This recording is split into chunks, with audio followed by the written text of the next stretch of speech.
Umbali mfupi kutoka kaunti ya Nakuru kupitia barabara ya Carbonet kuelekea Kabarak ni eneo lenye sifa na mvuto wa kipekee lijulikanalo kama Masi Njeri, mahala penye mandhari na simulizi zinazogusa moyo. Maeneo mengi yamepewa majina ya watu mbalimbali, ila Masi Njeri si jina la kawaida tu, ni historia iliyoandikwa nyoyoni za wengi. Ni simulizi iliyozaliwa enzi za uongozi wa mstaafu Rais Daniel Arap Moi kutokana na ukarimu wake. Zama za zama, shule hili lilijulikana kama shule ya msingi ya Kiamunyi, ila kwa miaka 35 sasa, jina Masi Njeri limeendelea kubeba utambulisho wa taasisi hiyo.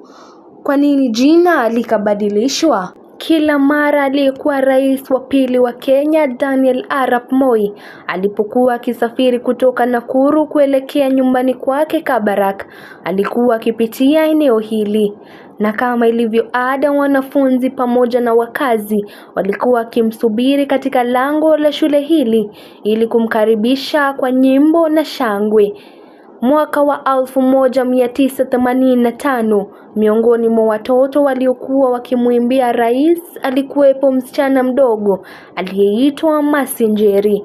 Alichokuwa akijui rais ni kuwa Masi alikuwa akisumbuliwa na tatizo la moyo iliyohitaji takriban shilingi 250,000 kwa matibabu.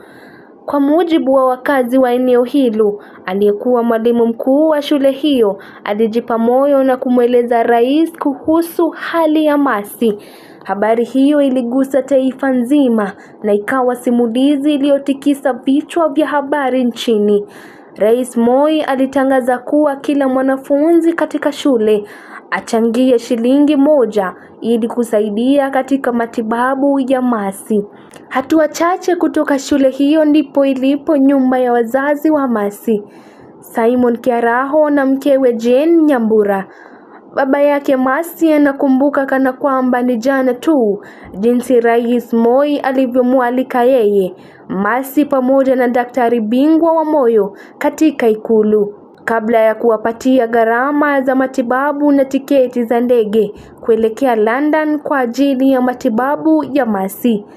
Hata hivyo, akiwa hospitalini London, Masi alipata matatizo zaidi ya kiafya na hatimaye akafariki dunia.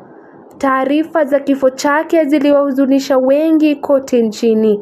Wakati wa mazishi yake, Rais Moi alikubali shule ya Kiamunyi kubadilishwa jina na kuitwa shule ya msingi ya Masi Njeri kama kumbukumbu ya mtoto huyo mdogo aliyegusa mioyo ya Wakenya wengi. Tangu siku hiyo, wakazi wa eneo hilo waliamua pia kuita mtaa huo Masi Njeri, jina lililobeba historia, huzuni, upendo na kumbukumbu isiyofutika. Runinga ya Minap, Susan Kanyi.